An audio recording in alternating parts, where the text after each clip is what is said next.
তোমার চুল তো প্রথম থেকে এরমই। তারপর লালিয়া হয়রান আর বিরক্ত হয়ে যায়। ও কিছু বুঝতে পারে না। তারপর রাত হওয়ার পর ও আবার নিজের ঘরের দিকে চলে যায়। ও আবার মাটিতে লম্বা চুল দেখতে পায়।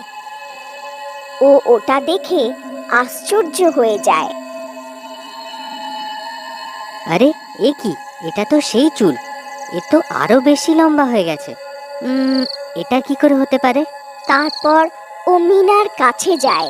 মিনা শাকচুন্নিতে বদলে গিয়ে বসে থাকে।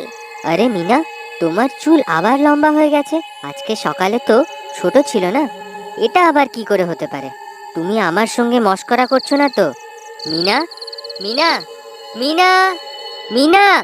শাকচুন্নি ওকে পাত্তা দেয় না। লালিয়া অনেকক্ষণ ধরে ওর নাম ধরে ডাকতে থাকে।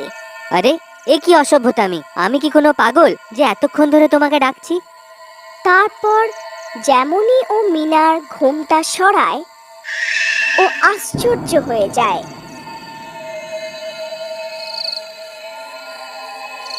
আর মাটিতে পড়ে যায়।